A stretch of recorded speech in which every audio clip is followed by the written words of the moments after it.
Kita tahu bahwa keutamaan Khulafaur Rasyidin disabdakan dalam hadis Nabi sallallahu alaihi wasallam, "Alaikum bisunnati wa sunnatil khulafair rasyidin." Wajib kalian untuk kembali kepada sunnahku dan sunnah khulafa rasyidin. Dan khulafa rasyidin yang dimaksud di sini adalah 4 orang yang pernah berjasa dalam Islam, dalam kepemimpinan di awal-awal Islam setelah Nabi sallallahu alaihi wasallam. Abu Bakar, Umar, Utsman dan Ali. Kita mulai daripada sejarah Abu Bakar Siddiq radhiyallahu anhu. Bicara tentang Abu Bakar Siddiq radhiyallahu anhu, menurut keyakinan ahli sunnah wal jamaah bahwa Abu Bakar itu dianggap sebagai khairun nasi ba'dal anbiya, sebaik-baik manusia setelah para nabi war rusul dan para rasul. Dari sini menunjukkan bahwa keistimewaan Abu Bakar Siddiq radhiyallahu an dibandingkan yang lainnya. Dan ini disyaratkan dalam sebuah riwayat di mana Muhammad ibn Ali ibn Abi Talib, putra daripada Ali bin Abi Talib namanya Muhammad, itu bertanya kepada bapaknya, pada siapa? Kepada Ali. Dia mengatakan, "Qultu li abi," aku berkata kepada bapakku Ali bin Abi Talib, "Ayyun nasi khairun ba'da Rasulillah sallallahu alaihi wasallam." Wahai bapakku, siapa yang lebih baik manusia setelah Rasul? Maka Ali radhiyallahu an mengatakan, Abu Bakrin, Abu Bakar. Qultu, dan aku katakan, "Tsumma man," kemudian siapa lagi wahai bapakku? Maka Ali mengatakan, "Tsumma Umar," kemudian Umar. Kemudian kata Muhammad bin Ali mengatakan, "Wa khasyitu an yaqula Utsman," dan aku takut kalau orang ketiga yang akan ditanyakan adalah Utsman. Maka aku pun mengatakan kepada bapakku, "Tsumma man," kemudian siapa lagi?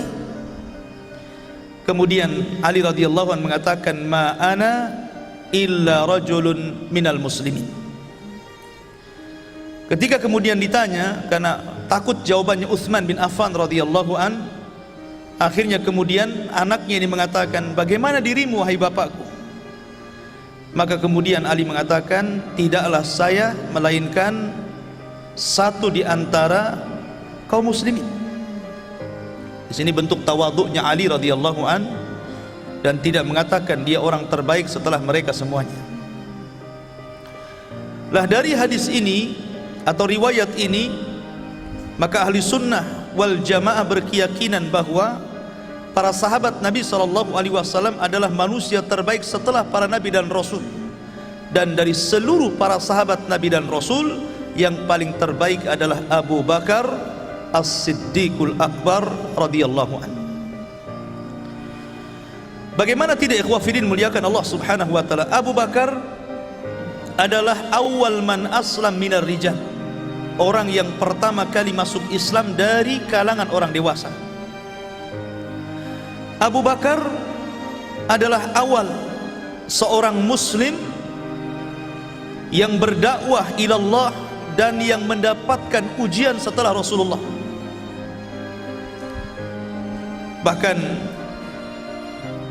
disebutkan oleh Aisyah radhiyallahu anha bagaimana kondisi Abu Bakar Siddiq radhiyallahu an di awal-awal dakwahnya. Dia mendapatkan ujian dari orang-orang Quraisy karena membela agama Nabi sallallahu alaihi wasallam. Kemudian juga Abu Bakar adalah orang yang menyeru manusia ke dalam Islam setelah Rasulullah.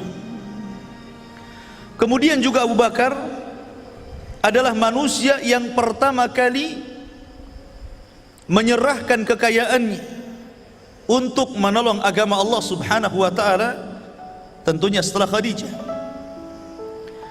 Dan Abu Bakar Siddiq radhiyallahu an termasuk orang yang paling bertakwa dari umat ini jikalau dibandingkan seluruh manusia keimanannya dalam satu neraca timbangan, dan iman Abu Bakar diletakkan di timbangan satunya, maka niscaya timbangan Abu Bakar lebih berat dari seluruh umat manusia setelah Nabi sallallahu alaihi wasallam. Ma'asyiral muslimin yang dimuliakan Allah Subhanahu wa taala, dari Amr bin As radhiyallahu an, dia datang kepada Nabi sallallahu alaihi wasallam, kemudian bertanya, ayyun nasi ahabbu ilaika ya Rasulullah, Rasul, manusia mana yang kau cintai? Maka Nabi SAW mengatakan Aisyah. Fakultu, dan aku katakan, kata Amr bin As, wa minar rijal, dan dari kalangan laki-laki siapa wahai Rasul? Maka Rasul mengatakan abuha, bapaknya. Dari sini ikhwafidin muliakan Allah Subhanahu wa taala, jelaslah bahwa posisi Abu Bakar adalah manusia yang paling dicintai Nabi sallallahu alaihi wasallam dari seluruh manusia yang ada sepeninggal Nabi sallallahu alaihi wasallam. Taib, kita akan mengenal Abu Bakar dulu sebelum kita beranjak kepada sirahnya. Istri-istri Abu Bakar. Abu Bakar memiliki 4 istri. Kemudian Allah karuniakan 3 anak laki-laki dan 3 anak perempuan. Istri pertama beliau namanya Qatilatu bintu Abdil Uzzah. Dari sinilah kemudian lahir putra beliau namanya Abdullah dan Asma.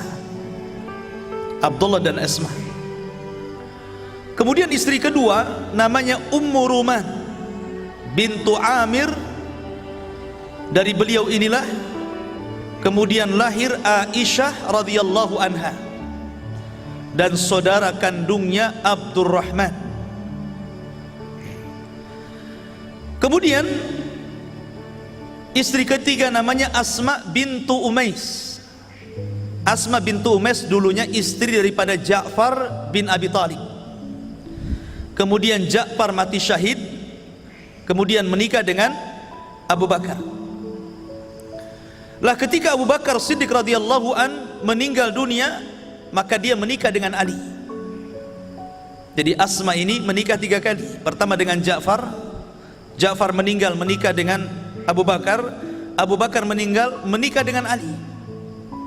Dan dia orang yang pertama kali dari kalangan kaum mukminin, kalangan wanita orang Islam yang memandikan jenazah suaminya. Jadi ketika Abu Bakar meninggal dunia, maka yang memandikan jenazah Abu Bakar itu istrinya namanya Asma bintu Umais. Lah dari Asma bintu Umais ini lahirlah Muhammad bin Abi Bakar. Kemudian yang terakhir namanya Habibah bintu Kharijah, dan dari sinilah lahir namanya Ummu Kulsum. Berarti 3 laki-laki 3 perempuan. Saya ulangi, yang laki-laki Abdullah, Abdurrahman dan Muhammad, ya kan? Kalau perempuan Asma, Aisyah radhiyallahu anha dan Ummu Kulsum. Ini nama-nama istri dan anak-anak Abu Bakar. Taib. Kemudian kita akan mengenal tentang julukan Abu Bakar berdasarkan nas, dalil. Pertama, Abu Bakar mendapatkan laqab atau julukan sebagai As-Siddiq. As-Siddiq karena ada ceritanya. Ketika Nabi SAW melaksanakan Isra Mi'raj, kemudian setelah kejadian itu kemudian diceritakan kepada para penduduk Quraisy, ternyata tidak ada satupun manusia yang percaya dengan cerita itu kecuali Abu Bakar. Dari sinilah maka kemudian disematkan kalimat As-Siddiq pada cerita Isra Mi'raj ini, karena Abu Bakar mengatakan, kalaulah ada kejadian yang lebih mustahil daripada Isra Mi'raj, maka aku orang yang pertama membenarkannya. Ini julukan yang pertama, As-Siddiq. Julukan yang kedua, Al-Atiq.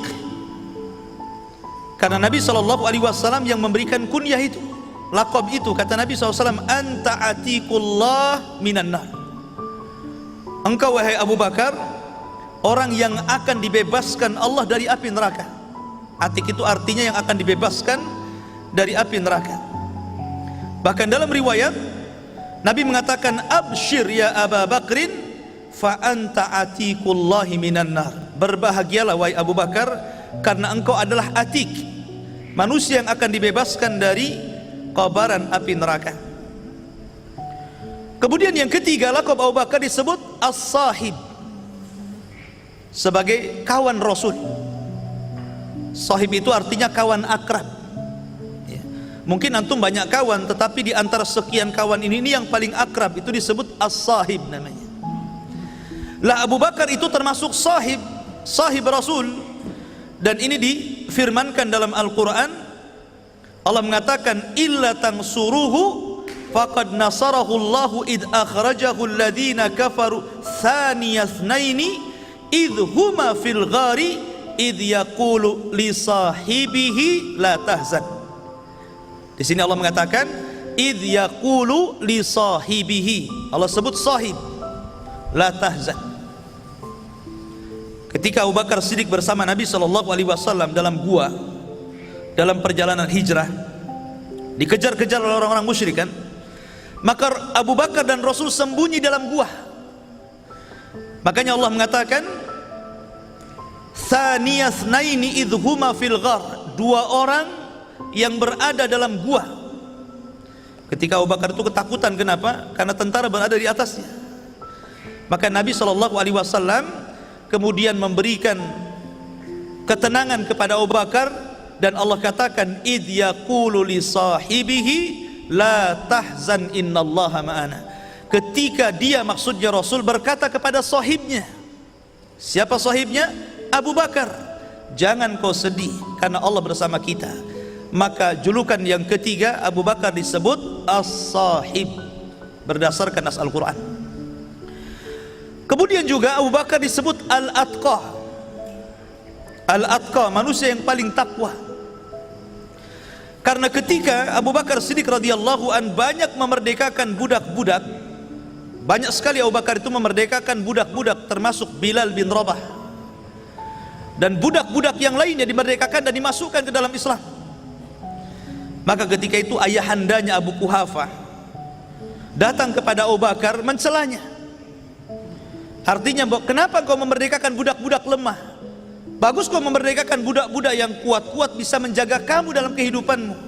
Tapi kemudian Abu Bakar mengatakan, tidak, karena aku memerdekakan mereka itu liwajhillah, karena wajah Allah subhanahu wa ta'ala. Makanya Allah subhanahu wa ta'ala turunkan firman Allah kepada Abu Bakar, wasayujannabuhal atqa alladhi yu'ti ma lahu yatazakka wa ma li ahadin indahu min ni'matin tuzza illa ibtigha'a wajhi rabbihil a'la wa la sawfa yardah. Di sini Allah sebut atqa. Ya, atqa itu maksudnya Abu Bakar yang telah memberikan hartanya untuk mensucikan dirinya, dan dia tidak mengharap balasan kecuali wajah Allah subhanahu wa ta'ala. Jadi julukan yang keempat disebut atqa, dan yang terakhir disebut awwah. Awwah itu artinya karena kelembutan Abu Bakar, kehusyuan dalam beribadah Abu Bakar, rasa takutnya dia kepada Allah subhanahu wa ta'ala, makanya kemudian disebut awwah. Ini diantara julukan Abu Bakar. Taib. Ma'asyiral muslimin yang dimuliakan Allah subhanahu wa ta'ala, kita masuk pada sirah Abu Bakar Siddiq radhiyallahu anhu.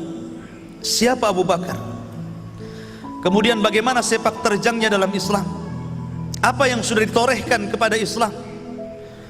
Dan apa saja nasihat-nasihat dari Abu Bakar Siddiq radhiyallahu an yang akan menjadikan pegangan kita kaum muslimin.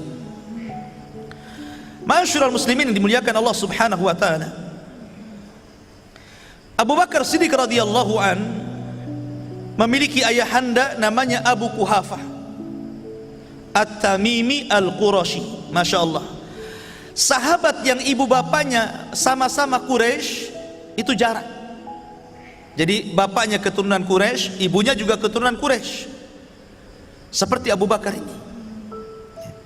Dan Allah Subhanahu wa taala karuniakan Abu Bakar ini nikmat yang sangat besar, karena di awal dakwah Islam, di mana seluruh para sahabat tidak sanggup mengislamkan keluarganya, Abu Bakar justru mengislamkan keluarganya. Bapaknya masuk Islam walaupun setelah terjadinya Fatu Mekah gitu kan. Ibunya masuk Islam dahuluan, kemudian kerabat-kerabatnya, keponakan-keponakannya. Jadi keluarga besar yang banyak masuk Islam di zaman itu tidak ada kecuali Abu Bakar. Kalau yang lain mungkin dia masuk Islam, ibunya enggak. Dia masuk Islam, pamannya enggak. Dia masuk Islam, kerabatnya enggak. Kalau Abu Bakar semuanya masuk Islam. Menunjukkan apa? Kepiawaian dakwah Abu Bakar Siddiq radhiyallahu anhu. Ma'asyiral muslimin dimuliakan Allah Subhanahu wa taala, Abu Bakar Siddiq radhiyallahu anhu dia adalah seseorang yang disebut dengan Quraisy. Memang asli orang Quraisy. Beliau termasuk orang kaya Quraisy. Bahkan dikatakan usahanya itu tajiruz zahab. Abu Bakar itu pengusaha emas. Jadi dia itu pengusaha emas besar, dan dia sangat disayangi orang-orang Quraisy karena kebaikannya bukan setelah Islam saja. Sebelum Islam juga sudah biasa sedekah dia itu. Sehingga kemudian nama Abu Bakar itu tidak dicela dari kalangan orang-orang Quraisy kecuali setelah dia mendakwahkan dakwah Islam, sama seperti Rasul. Lah Abu Bakar Siddiq radhiyallahu an dijelaskan, selain dia juga memiliki sifat-sifat yang baik, dia dikenal sebagai alimul ansab. Jadi nasab-nasabnya orang Arab itu dia paham. Jadi ketika orang itu mencela nasabnya orang lain, Abu Bakar justru mempelajari nasabnya orang. Sehingga kalau ada masalah tentang nasab, mereka datang kepada Abu Bakar tuh. Kemudian meminta agar Abu Bakar itu menyelesaikan persoalan nasab mereka. Jadi Abu Bakar hafal tuh, kamu turunan siapa? Kita tidak tahu kakek buyut kita siapa, Abu Bakar malah tahu gitu maksudnya.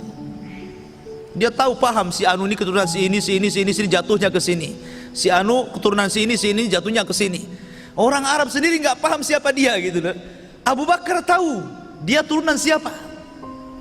Artinya dia alim dalam nasab. Wajar kalau kecerdasannya terlahir kepada putrinya Aisyah radhiyallahu anha. Sehingga Imam Zuhri mengatakan, kalaulah seluruh wanita Arab dikumpulkan untuk membandingi ilmu Aisyah, niscaya ilmu Aisyah menjangkau ilmu mereka semuanya. Saking cerdasnya Aisyah itu, ya, karena melahirkan kecerdasan ayahandanya Abu Bakar Siddiq radhiyallahu anhu. Khotfidin muliakan Allah Subhanahu wa taala. Abu Bakar ini seorang tajir, seorang pedagang, sama dengan Nabi, seorang pedagang.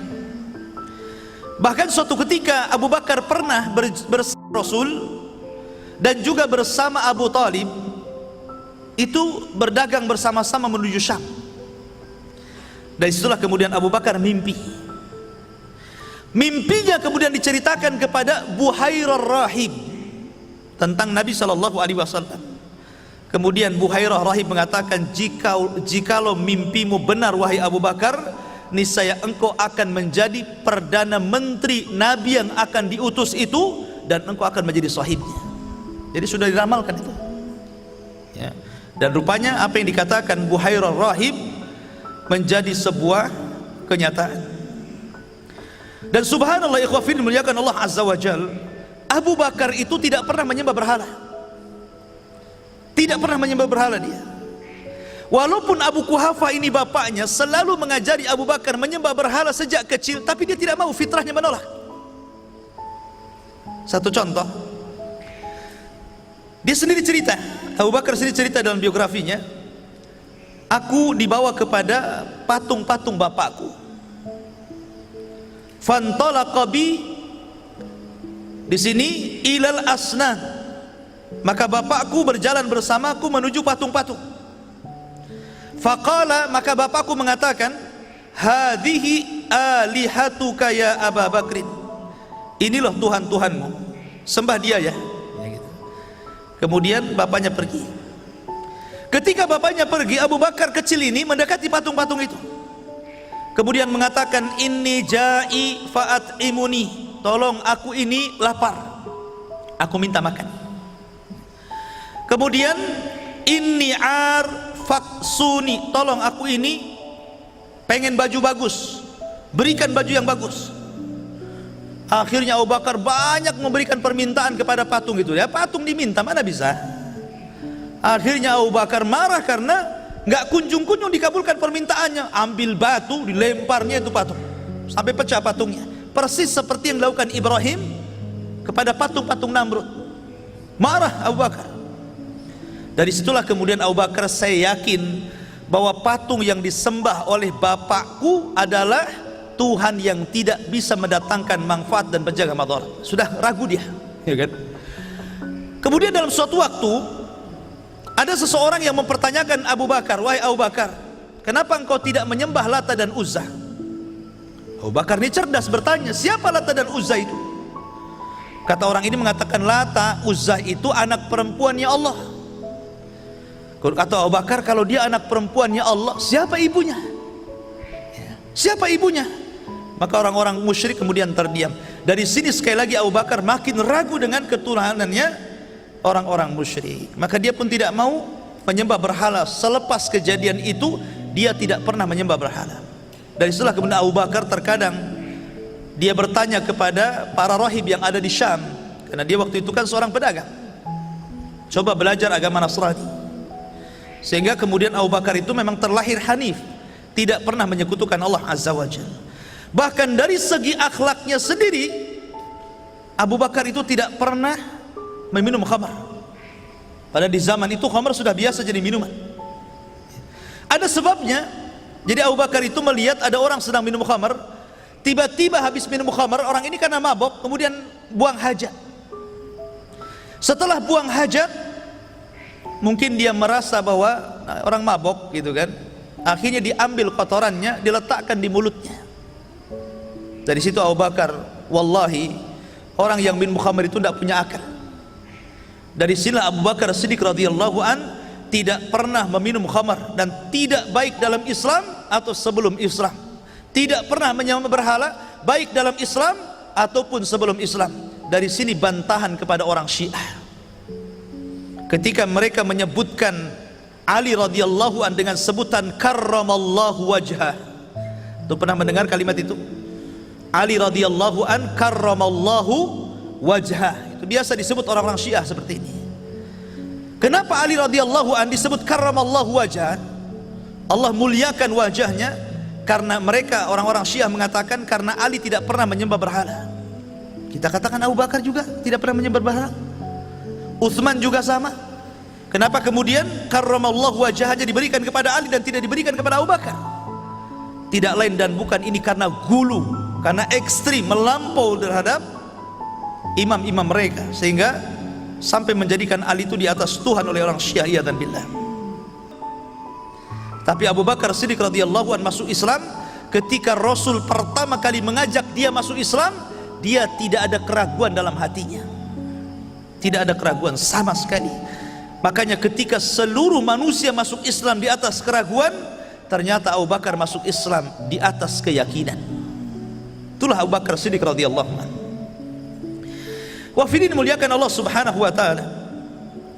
Bahkan bukan hanya itu saja, disebutkan dalam sebuah riwayat yang dikeluarkan Imam Ahmad dalam musnadnya dan Imam Ibnu Majah dari Abdullah bin Mas'ud radhiyallahu anhu, dia mengatakan awal man adharal Islam sab'atun, bahwa orang-orang yang pertama-tama menampakkan Islam di mata manusia 7 orang.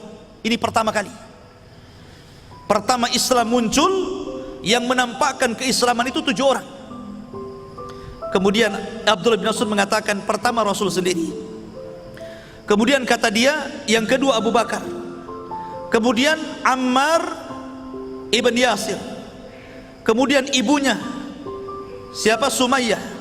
Kemudian selain ibunya bapaknya Yasir kan itu. Kemudian Suhaib. kemudian Bilal dan Mikdad.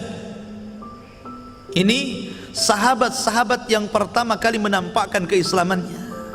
Rasulullah, Abu Bakar, keluarga Ammar bin Yasir, termasuk Ammar, Yasir dan Sumayyah ibundanya, kemudian Bilal bin Rabah, kemudian Suhaib Ar-Rumi, kemudian Miqdad ibn Aswad.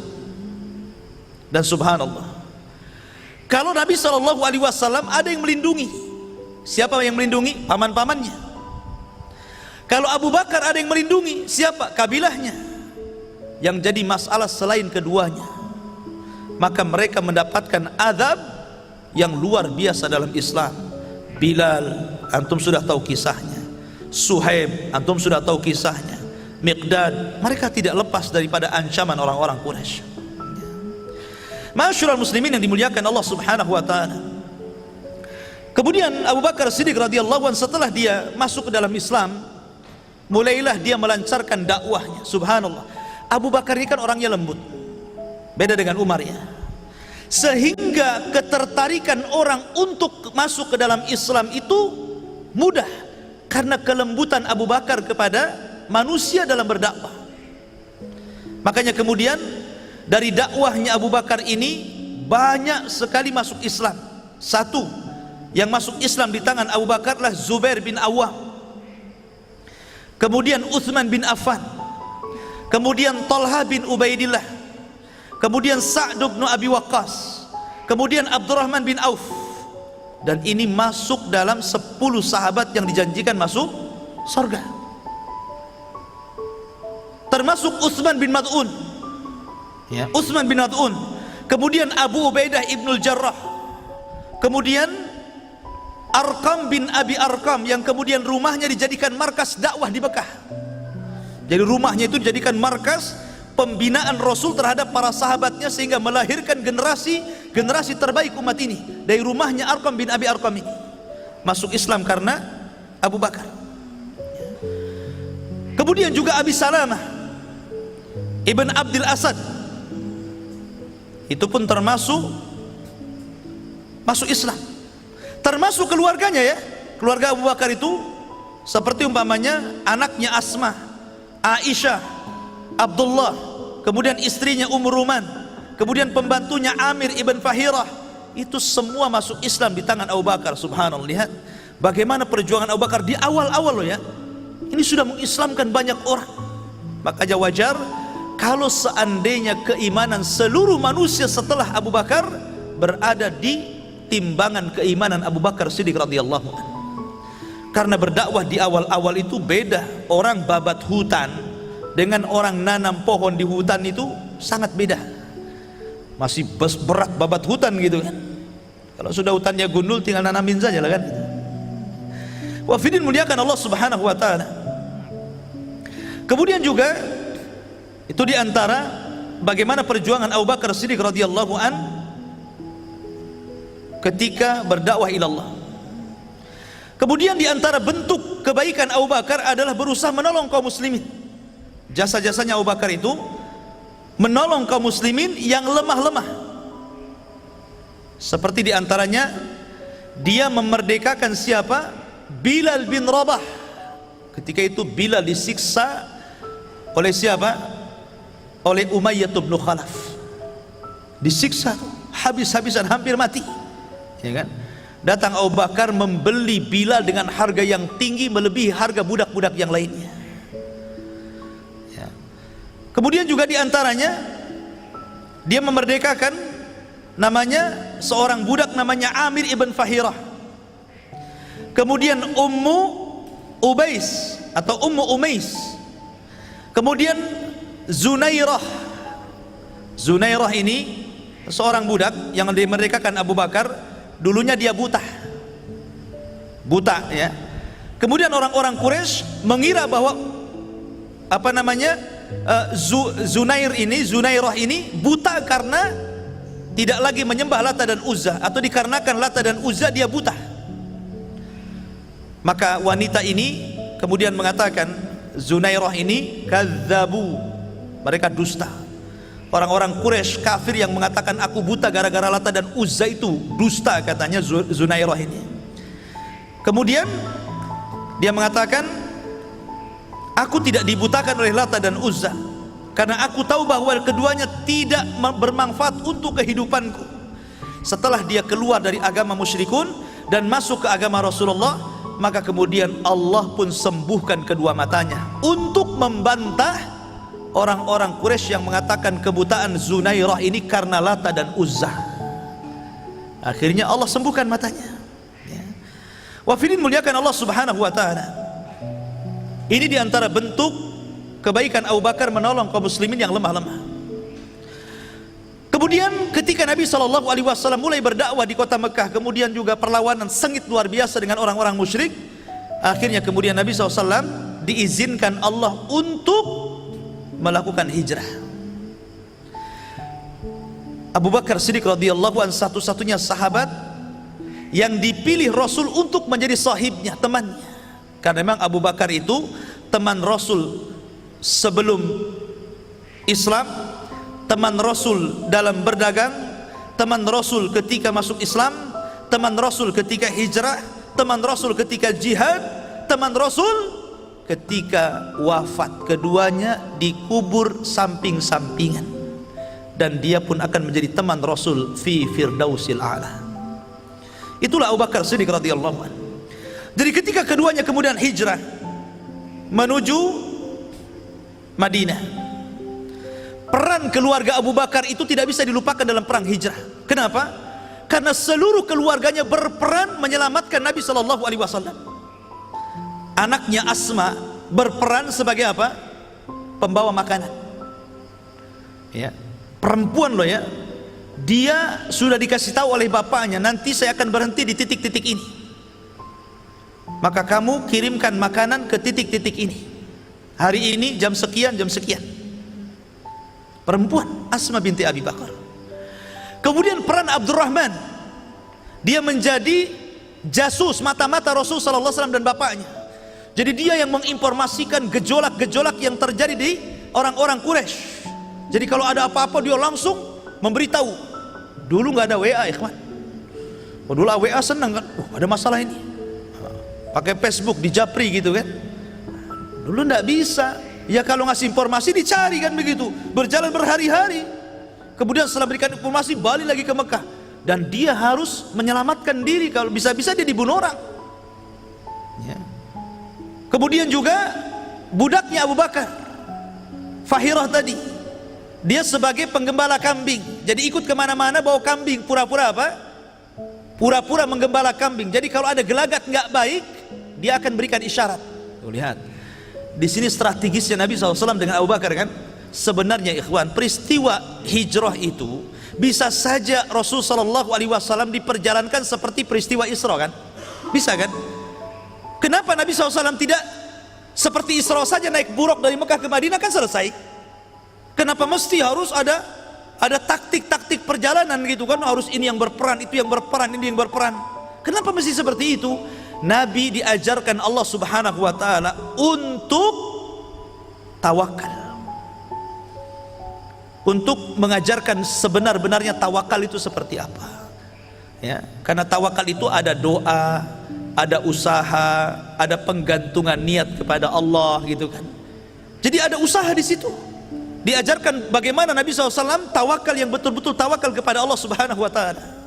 Bisa saja Rasul dihijrahkan seperti Isra kan gitu. Kenapa mesti rumit-rumit harus berhari-hari dan menjadikan jalan yang biasa ditempuh berbeda dengan jalan yang lain?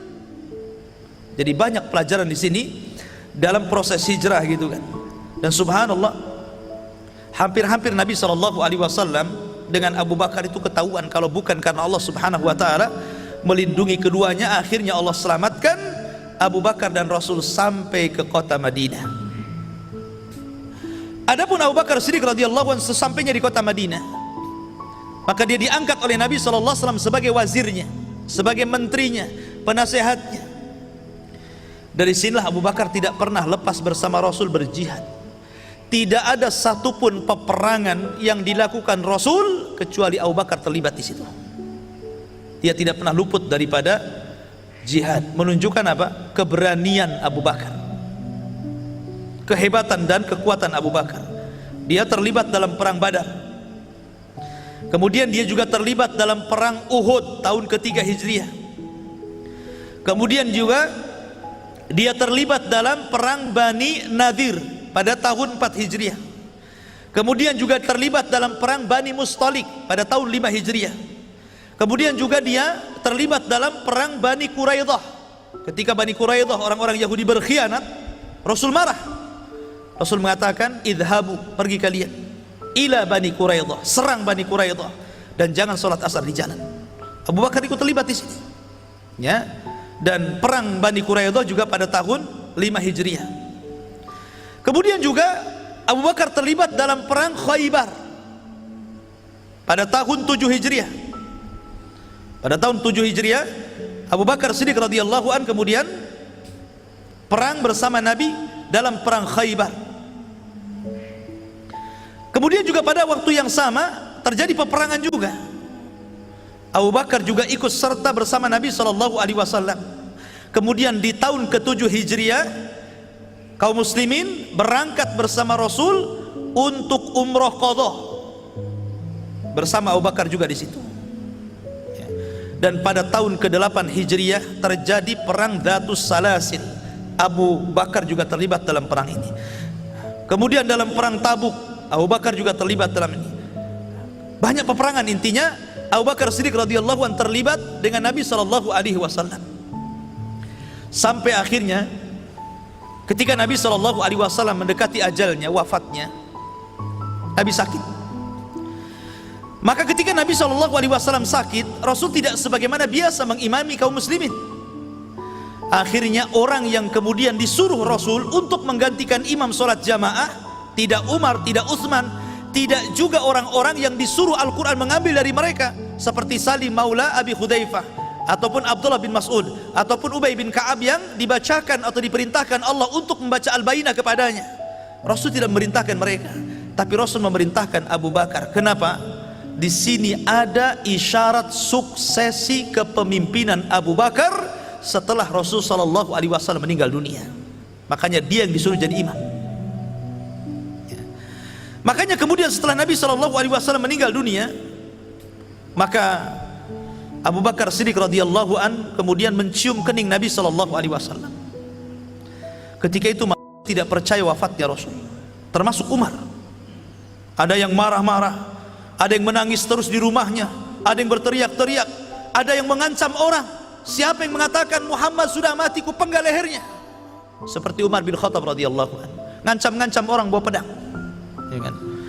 Maka Abu Bakar Siddiq radhiyallahu melihat hiruk pikuk yang luar biasa, dia harus cepat-cepat meredakan orang ini. Akhirnya Abu Bakar naik ke atas mimbar dan meminta Umar diam, tapi Umar tak mau diam. Naik dia ke atas mimbar, kemudian dia berceramah di atas mimbar, menyadarkan seluruh para sahabat yang sedang berada dalam kesedihan. Kata Abu Bakar Siddiq radhiyallahu an, ayyuhan nas, wahai manusia, man kana minkum ya'budu Muhammadan, siapa di antara kalian masih menyembah Muhammad, fa innahu qad mat, dia sudah meninggal dunia. Wa man kana minkum ya'budullaha, tapi siapa di antara kalian yang menyembah Allah, fa innallaha hayyun la yamut, Allah tidak mati dan akan tetap hidup. Sadar semuanya. Kata Anas bin Malik, demi Allah, ketika Abu Bakar kemudian setelah ceramah membacakan ayat wa ma Muhammadun illa rasulun qad khalat min qablihi rusul afa immata aw qutilan qalabtum ala aqabikum wa man yanqalib ala akibaihi fala yadurrullaha syai'a wa sayazzillahu syakirin. Kata Anas, demi Allah, seolah-olah ayat ini turun barusan, padahal ayat ini sudah turun sejak Rasul SAW masih hidup, mengingatkan bahwa tidak benar apa yang dilakukan para sahabat. Tidaklah Muhammad, kata Allah, melainkan sama seperti Rasul-Rasul yang lainnya. Apakah kalau dia mati atau dibunuh, kalian akan murtad kembali? Sesungguhnya orang yang murtad tidak akan memadaratkan Allah sedikit pun, karena Allah hanya akan membalas orang-orang yang bersyukur akan nikmatnya saja. Ayat ini menyadarkan semua para sahabat. Lah ketika itu ikhwan, Rasul meninggal dunia, heboh. Karena apa? Sahabat Ansar memilih Sa'd bin Ubadah untuk menjadi pengganti Rasul. Orang Quraisy, orang-orang Muhajirin mencalonkan jagonya masing-masing. Ini jasad Rasul belum dikubur. Orang sudah heboh tentang khilafah. Kenapa? Karena menguburkan jasad Rasul tidak lebih penting daripada urusan khilafah. Alasannya apa? Kalau seandainya jasad Rasul dikubur sementara para sahabat sedang berselisih, maka ini tidak baik untuk jasad Nabi. Sehingga mereka harus menyatukan suara kaum muslimin dulu di satu suara, di satu imam, baru kemudian mereka menguburkan jasad Rasul. Makanya Rasul meninggal di hari Senin, baru dikuburkan di hari Rabu. 3 hari jasad Rasul. Ya. Setelah kemudian Abu Bakar disepakati, karena imamah itu harus dari Quraisy, maka Umar yang pertama kali membaiat Abu Bakar, kemudian disusul dengan yang lainnya. Walaupun ada 2 sahabat yang kemudian tidak hadir ketika itu, tapi belakangan berbaiat juga, Zubair bin Awam dan Ali radhiyallahu an. Tapi belakangan keduanya berbaiat kepada Abu Bakar Siddiq radhiyallahu an dan menjadikan dia khalifah pertama setelah Rasul. Lah ketika itulah baru ketika khilafah jatuh kepada Abu Bakar, maka jasad Rasul barulah dikuburkan. Itu pun terjadi khilaf. Dikuburkan di mana? Di baki bersama para sahabatnya atau di tempat khusus? Tapi Abu Bakar sekali lagi mendamaikan seluruh manusia, menyejukkan dan mengatakan, aku pernah mendengar Rasul bersabda bahwa setiap nabi dikubur di mana dia tempat meninggal. Dan meninggalnya di kamar Aisyah, ya sudah di situ dikuburnya. Sampai hari ini kuburannya Nabi SAW tetap berada di kamar Aisyah radhiyallahu anha. Wafidin muliakan Allah Subhanahu wa taala. Ada hal yang menarik dari terpilihnya Abu Bakar Siddiq radhiyallahu an menjadi khilafah. Salah satu ceramahnya adalah Abu Bakar Siddiq mengatakan, ayyuhan nas fa inni qad wullitu alaikum wa lastu bi khiyarikum. Wahai manusia, aku sudah dipilih menjadi pemimpin kalian, sementara saya bukan orang yang terbaik di antara kalian. Nih, pemimpin namanya seperti ini. Ini enggak zaman sekarang ya. Dia keluarkan program-programnya seolah-olah dia paling hebat sendiri gitu kan. Bahkan kalau ada debat capres itu saling menjatuhkan nih. Tapi lihat di sini, Abu Bakar mengatakan, aku sudah dipilih kalian, tapi aku bukan orang terbaik di antara kalian. Fa in ahsantu fa'inuni, kalau aku berbuat baik ataupun aku memutuskan sebuah kebaikan untuk rakyatku, tolong aku supaya lebih baik lagi. Ya. Bantu aku, kritikin aku, kasih masukan kepadaku biar aku lebih baik lagi. Wa in asatu faqawimuni, tapi kalau aku melakukan kesalahan, keputusan yang salah, tolong luruskan. Ini pemimpin ya, siap diluruskan dan siap diberikan masukan. As-sidqu amanatun wal kadhibu khiyanatun, jujur itu amanah, dusta itu khianat. Waddaifu fikum qawiyyun indi hatta arji alaihi haqqahu insyaallah. Dan orang lemah di antara kalian adalah orang yang kuat di sisiku sampai aku kembalikan haknya. Kemudian wal qawiyyu fikum dhaifun indi, dan orang kuat di antara kalian lemah di sisiku hatta akhud al haqqa minhu insyaallah, sampai aku ambil hak zakatnya dari dia. Jangan main-main ya. Orang lemah di antara kalian kuanggap orang kuat, aku akan berikan haknya. Orang kuat di antara kalian kuanggap orang lemah, ku ambil harta kalian sebagai zakat dan sedekah kalian. Ini Abu Bakar nih. Harusnya seperti itu. Ini enggaknya penguasa itu ambil orang-orang yang mendukung dia dari orang-orang kaya, orang kuat, untuk menghantam orang lemah, kan begitu. Bukan begitu gitu ya. Inilah kepemimpinan Abu Bakar. Kemudian Abu Bakar Siddiq radhiyallahu anhu mengatakan, la yada'u qaumun al-jihada fi sabilillah illa khadalahumullah bidhulli. Tidaklah sebuah kaum meninggalkan jihad di jalan Allah kecuali Allah hinakan dia. Wala tasi'al fahishatu fi qaumin illa ammahumullahu bil bala. Dan tidaklah sebuah fahisyah, kemungkaran menyebar di sebuah daerah kecuali mereka halalkan azab Allah menimpa mereka. Atiuni ma ata'tullaha wa rasulah, tolong taati aku selama aku taat kepada Allah dan Rasulnya. Fa in asaitullaha wa rasulah fala ta'ata li alaikum. Kalau aku bermaksiat kepada Allah dan Rasulnya, tidak ada untukku ketaatan untuk kalian. Faqumu li salatikum yarhamukallah, yarhamukumullah. Maka berdirilah, kita akan sholat sama-sama, kata Abu Bakar. Dari sini ikhwah, bagaimana kalau kita resapi kata-kata nasihat Abu Bakar luar biasa, dan ini bekal bagi para pemimpin. Baik, apa sepak terjang Abu Bakar setelah meninggalnya Rasul dan diangkatnya menjadi khalifah? Abu Bakar ini diuji oleh Allah Subhanahu wa ta'ala melebihi khalifah yang lainnya, karena baru saja Nabi meninggal, kemudian Abu Bakar diangkat jadi khalifah. Terjadi pemurtatan besar-besaran, ya. Ada orang yang tidak mau bayar zakat, ada orang yang ikut nabi palsu, ada orang yang murtad dari agamanya. Masya Allah, diuji Abu Bakar Siddiq radhiyallahu anhu. Sementara Abu Bakar itu harus punya pasukan, yang pasukan ini disiapkan untuk menumpas mereka. Sementara pasukan itu sudah disiapkan Rasul di masa Rasul sebelum wafat, di mana Nabi SAW pernah memilih seorang panglima perang yang masih muda namanya Usamah bin Zaid untuk menyerbu Syam, tapi belum diberangkatkan, Rasul meninggal. Ketika Abu Bakar jadi khalifah, tentu Abu Bakar perlu pasukan untuk memerangi orang-orang ini kan, tapi pasukan ini sudah disiapkan Rasul untuk ke Syam. Akhirnya Abu Bakar tidak mau mengambil satupun pasukan ini. Kata Abu Bakar, saya tidak akan mengambil satupun pasukan yang sudah disiapkan Rasul kecuali aku suruh berangkat mereka. Akhirnya Abu Bakar memerangi sendiri, karena pasukan hebat-hebatnya berangkat ke Syam dipimpin Usamah bin Zaid, sementara dia menggunakan pasukan yang tersisa, yang tidak termasuk dalam pasukan Usamah bin Zaid, digunakan untuk memerangi orang-orang yang kuat ini. Makanya ini ujian bagi Abu Bakar Siddiq radhiyallahu anhu. Di antaranya adalah Abu Bakar Siddiq radhiyallahu an melakukan hurubur riddah, memerangi orang murtad. Memerangi orang murtad, dan orang murtad di zaman itu terbagi menjadi tiga kelompok di zaman Abu Bakar ya.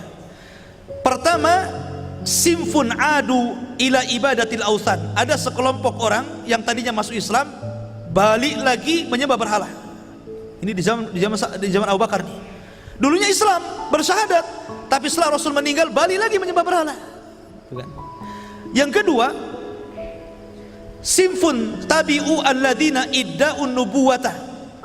Ada satu kelompok yang tadinya masuk Islam keluar, kemudian mengikuti nabi palsu, seperti Musailamah al-Kadzab, kemudian Al-Aswad al-Ansi dan yang lainnya. Kemudian satu kelompok yang ketiga, simfun ya, istamarru alal Islam walakinnahum jahaduz zakata wa ta'awwalu bi annaha khasatan bi zamanin Nabi sallallahu alaihi wasallam. Satu kelompok tetap dalam Islam, tapi mereka mengingkari syariat zakat. Mereka mentakwil bahwa zakat itu khusus di zaman Rasul. Kalau sudah tidak lagi Rasul, tidak ada zakat lagi. Maka kemudian Abu Bakar memerangi tiga kelompok ini. Kelompok yang murtad kembali kepada patung-patung mereka, kelompok yang murtad kembali mengikuti nabi-nabi palsu mereka, dan kelompok yang murtad adalah orang yang mengingkari kewajiban zakat. Ini berat Abu Bakar nih ya kan? Dari itulah kemudian Abu Bakar Siddiq radhiyallahu satu persatu memerangi mereka. Pertama, Nabi SAW mengutus tentara untuk memerangi orang-orang murtad. Di antaranya Abu Bakar Siddiq radhiyallahu mengutus Khalid bin Walid, yang dikepalai Khalid bin Walid ya, kepada Yamamah, memerangi siapa? Musailamah al-Kadzab. Jadi Abu Bakar memilih Khalid untuk menjadi panglima perang untuk menumpas pasukan Musailamah al-Kadzab di Yamamah, di Yaman. Akhirnya Musailamah al-Kadzab meninggal dalam peperangan di Yamamah di tangan siapa? Wahsy, budaknya Hindun. Karena Wahsy ini pernah membunuh orang yang paling dicintai Rasul, Hamzah. Akhirnya dia ingin membalas dengan balasan yang baik dengan membunuh orang yang dibenci Nabi, Musailamah al-Kadzab. Wahsy ini ya, satu sisi dia pernah membunuh orang yang dicintai Rasul, di sisi lain dia pernah membunuh orang yang paling dibenci Rasul. Jadi kosong-kosong. Wahsy, dan itu dalam pasukan siapa? Pasukan Khalid memerangi Yamamah yang diutus oleh Abu Bakar Siddiq radhiyallahu anhu. Kemudian juga Abu Bakar Siddiq radhiyallahu anhu mengutus pasukan lain untuk memerangi nabi-nabi palsu seperti Al-Aswad Al-Ansi yang mengaku nabi juga. Al-Aswad Al-Ansi mengaku nabi, maka Nabi SAW mengutus Abu Bakar Siddiq radhiyallahu anhu mengutus manusia ke Son'ah.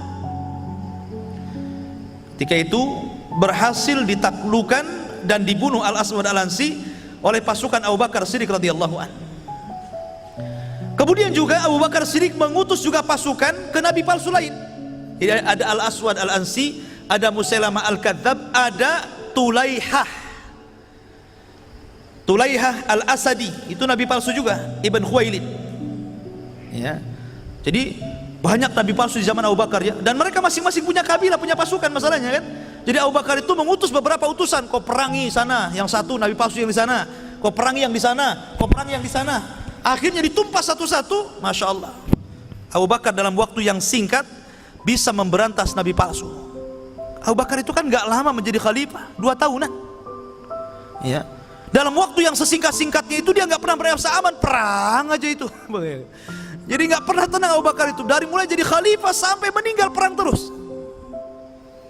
Makanya wajar kalau seandainya kemudian dikatakan Islam ini ditolong oleh 2 manusia. Pertama Abu Bakar Siddiq pada zaman ketika banyak orang murtad, yang kedua oleh Ahmad bin Hanbal ketika orang diuji tentang Al-Quran apakah makhluk atau bukan makhluk ya. Ini bagaimana perjuangan Abu Bakar Siddiq radhiyallahu an, luar biasa. Bahkan di sana juga Abu Bakar mengutus utusan untuk memerangi nabi palsu, nabi perempuan. Ada juga nabi perempuan di zaman itu, namanya Sajah. Dia menikah dengan Musailamah, nabi palsu perempuan menikah dengan nabi palsu laki-laki. Sajah ini. Kedua-duanya diperangi. Habis ditumpas oleh Abu Bakar Siddiq radhiyallahu an. Ya.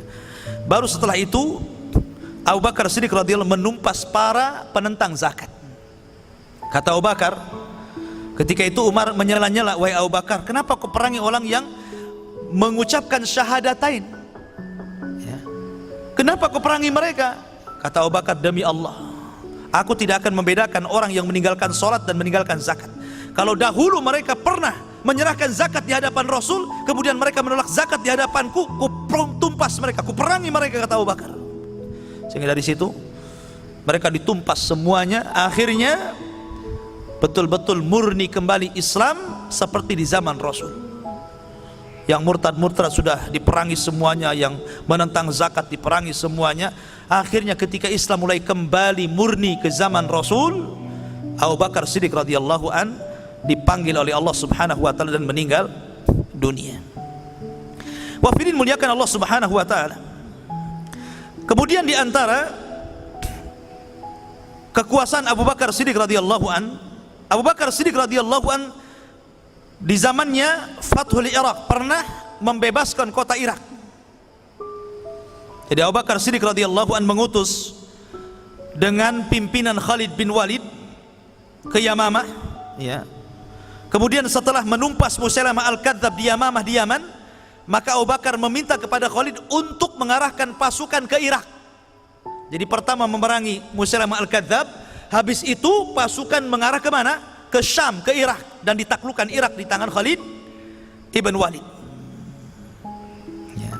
Dari sini menunjukkan bahwa Abu Bakar Siddiq radhiyallahu an juga menaklukkan negeri-negeri gitu maksudnya ya.